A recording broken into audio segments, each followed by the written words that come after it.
Antônio, boa noite. Podemos começar?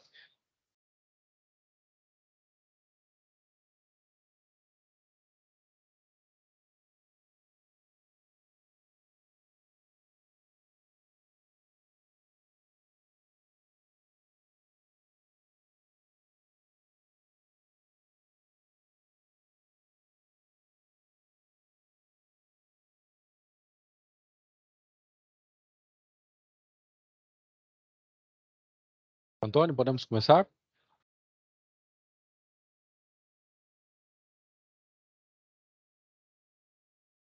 Antônio, podemos começar? Bom dia, Paulo. Tá chovendo, mas não tá dando de ouvir direito, não. Mas aí tem. Tá chovendo agora aí?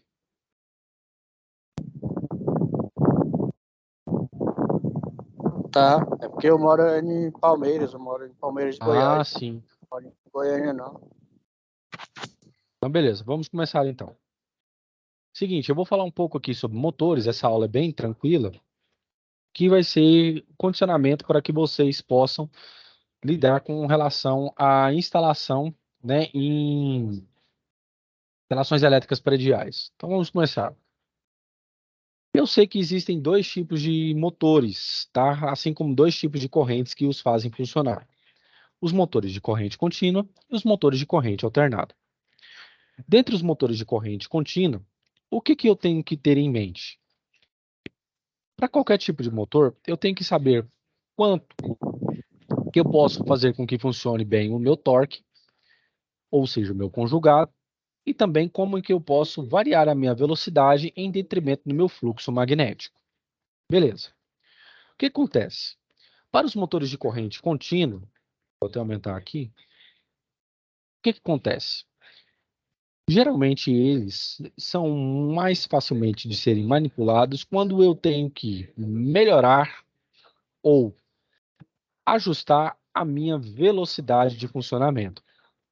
Porque eles têm um torque muito resistente à partida, ou seja, é muito alto de início. Pois muito bem. A variação de velocidade nesses motores é obtida a partir da redução do seu fluxo magnético no entreferro, tá ok? Por que isso funciona? Porque quando eu diminuo a minha quantidade de corrente para o meu motor, eu vario também consideravelmente o quê? Eu vario a minha velocidade e também a minha tensão, tá bom? Então, é por isso que eu vario isso aqui dentro do meu motor, esses parâmetros. Então, vamos mais adiante. Dentre as minhas principais classificações, eu tenho a classificação de motores do tipo Shunt. O que são esses motores? Esses motores são muito utilizados quando eu preciso de uma aceleração não tão abrupta, ou seja, tão violenta. Eu preciso, geralmente, e eles são muito utilizados, justamente quando a minha velocidade ela é constante, ok? Então, eles são muito utilizados para ventiladores, esteiras transportadoras, tubobombas e entre outros, que eu exijo uma velocidade constante. Já os motores do tipo em série, eles são mais utilizados quando tem que variar a minha carga, quando eles têm o quê? Um torque de partida muito elevado. E eu preciso utilizar eles quando eu exijo o quê? Uma tração muito forte. São muito utilizados em guindastes, compressores, pontes rolantes, entre outros, ok?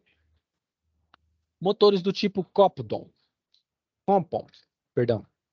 São motores muito utilizados também, com as características em que eu tenho que ter uma velocidade constante e um torque inicial que ele seja muito elevado. Os motores, eles são utilizados pelo princípio de funcionamento da lei da indução de Faraday, onde a minha DDP, ou diferença de potencial, ela surge a partir da reação contrária, por isso esse menos, do meu número de espiras com relação ao meu fluxo magnético em detrimento do tempo, ok? Beleza. O que acontece internamente? O que acontece internamente é que quando eu energizo o meu rotor através da minha corrente, Essa corrente, ela faz com que surja os polos sul e norte, como se fosse de um ímã. Isso faz com que surja um campo elétrico aqui e também um campo magnético, simultaneamente.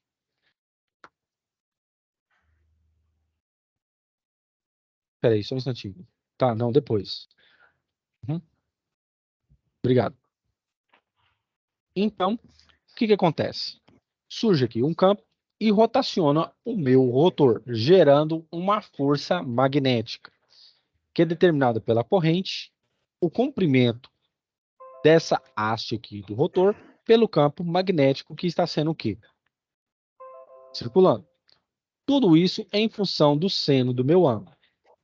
Então, o meu princípio de funcionamento para esta força vem a partir desta equação, que nós chamamos de força de Lorentz. Ok? Então, é a partir disso que eu desenvolvo o quê? Eu desenvolvo que, a partir da minha tensão fornecida, eu controlo a velocidade do meu motor em velocidade do tipo quê? Angular. É determinada a partir dessa equação. 2π dividido por 60 igual a velocidade em rotações por minuto. Essa velocidade em rotações é determinada pela densidade de corrente, pela velocidade com que eu estou o quê? Operando o meu quê? Motor.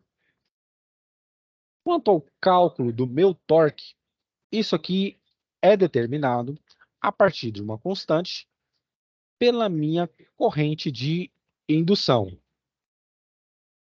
Então, o que acontece? Tudo isso também é determinado a partir da minha frequência com que eu estipulo o meu motor, justamente também pela velocidade de escorregamento, ou seja, é a velocidade com que haverá rotações de acordo com o polo com que o meu motor ele é o quê? Ele é funcionado, ou de 3, ou de 4, ou de 2 polos. Isso é determinado a partir da equação 120 vezes a frequência, dividido pelo número de polos. Professor, de onde vem esse 120? Esse 120 vem a partir do seno do ângulo que você viu lá, onde, a partir desse seno, eu posso determinar que a maior abertura possível vem a partir disso, ok? Beleza. Internamente, o meu motor funciona dessa forma, ok? Onde eu tenho o meu rotor, eu tenho as minhas escovas, eu tenho o meu estator, eu tenho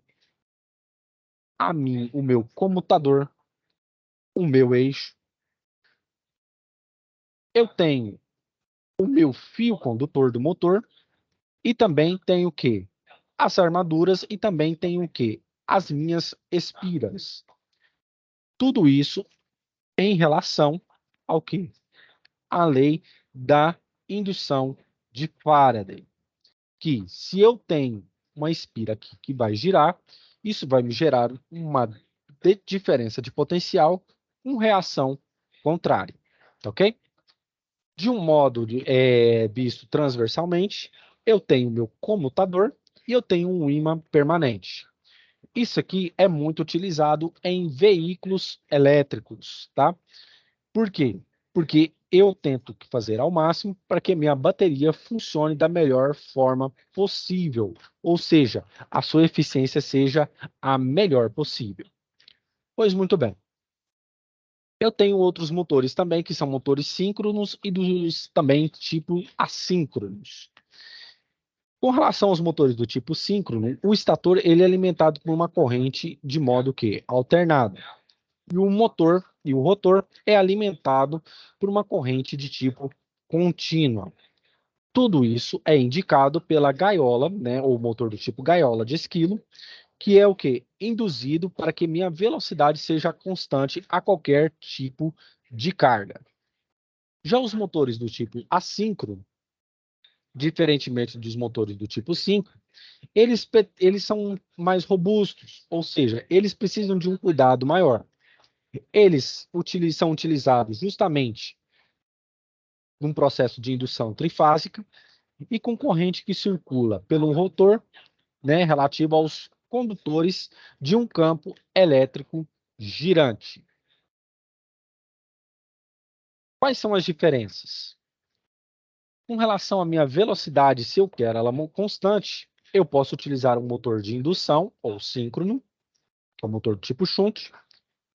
Se a minha velocidade é semi-constante, eu posso utilizar um motor do tipo coupled, ou de indução com elevada resistência no motor, perdão. E se a velocidade for variável, decrescente com aumento da carga, eu utilizo um motor do tipo em série, cujo motor de indução eu tenho que eu tenho uma resistência variável no rotor. Estes aqui são os gráficos, tá, de como cada motor se comporta, ok? Com relação à velocidade e ao meu torque. Perceba, no caso aqui, eu tenho o quê? Eu tenho um torque de parada e também eu tenho o quê? A velocidade sem carga, ou seja, chega a zero. Já neste gráfico, eu tenho o quê? Um motor bobinado em derivação. É uma técnica que nós utilizamos para justamente controlar ao máximo possível a velocidade em detrimento do torque a um determinado valor do torque. Já um motor bobinado em série, o que eu tenho? Eu tenho uma partida muito acelerada, uma velocidade muito rápida, mas que depois o meu torque, ele é o quê? Ele fica padronizado, ele fica constante a um determinado valor. Ele chega até o valor zero. E já um motor do tipo CC bobinado, eu tenho uma velocidade muito ampla até um valor em que mais adiante, né, um valor menor, eu chego até a este valor, que é um valor que vai chegar à minha velocidade em zero com o meu torque do tipo constante. Com relação a isso, eu tenho os tipos de motores que vão me dar se a minha velocidade vai ser do tipo constante, se o meu torque vai ser baixo ou com correntes elevadas e aonde eles vão ser aplicados. Os meus tipos de motores, se ele for do tipo gaiola trifásico, ele tem uma velocidade aproximadamente constante, um torque baixo e com corrente o quê? Elevada. E as suas aplicações são bombas e ventiladores. Já no caso de uma indução, um elevado deslizamento, essa velocidade vai decrescer e o meu torque vai ser o quê? Elevado com um motor de indução trifásico. Pequenos guinchos, serras, pontes rolantes. Tá ok? Beleza. E com rotor bobinado, quando eu tenho uma tensão de partida desligada e que a minha velocidade vai ser ajustada em detrimento do tempo. Esse torque é elevado, bem maior do que os primeiros motores, e são muito utilizados em compressores a ar, elevadores, pontes rolantes, guinchos, entre outros, ok? A potência, ela é sempre determinada em HP ou kW, tá? Onde eu tenho a minha potência nominal dividido pela minha potência de entrada, que vai me obter o quê? O rendimento deste motor. Neste caso aqui, vocês estão vendo dois gráficos, onde eu tenho que a minha função de transferência, quando eu controlo de maneira automática o meu motor, ou seja, com automação, a minha velocidade que ela vai sendo nivelada com o passar do tempo até chegar um tempo específico que ela vai ficar o quê? Constante. Da mesma forma, o meu torque, tá ok? O torque ele vai começar de maneira não tão abrupta até o momento em que 4 segundos ele vai sofrer um forte parâmetro de abruptação e que vai me dar o quê? Constantemente, depois que eu chegar ao parâmetro de 6 segundos. Isso aqui significa a magnitude ou o quê? A intensidade com que esse motor vai funcionar em decibéis, ou seja, é medido pela equação de Weber-Fechner, tá?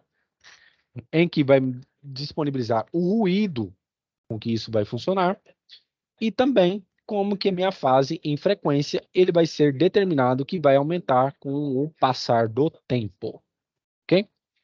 Como vantagens e desvantagens, eu tenho o quê? Com o motor do tipo CC, eu controlo muito bem a minha velocidade, abaixo do valor nominal. Eles são mais fáceis de frear e reverter o sentido de rotação e não estão sujeitos ao quê? Aos meus harmônicos advindos da corrente, ou seja, entre aspas, as impurezas, né, que vêm com a minha corrente elétrica. E o custo é baixo para a sua estrutura. Como vantagens também, né, desvantagens, o que acontece? A corrente que alimenta ele, as escovas, não pode ser alterada. Isso faz com que o custo dele seja maior, ou seja, para a sua manutenção. Já o motor de corrente CA, eu tenho menor tempo de resposta, em detrimento a um motor de corrente CC, e eles são mais baratos. Aqui, como desvantagem, os motores de corrente CC, eles são mais caros do que os CA. E como desvantagem, eles exigem maior atenção na sua manutenção e precisam de dispositivos internos para controlar o torque e a velocidade, ok? Alguém tem alguma dúvida?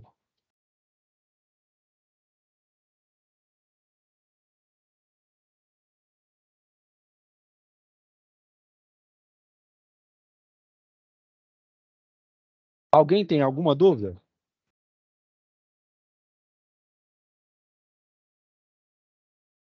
Esse assunto é bem mais rápido mesmo.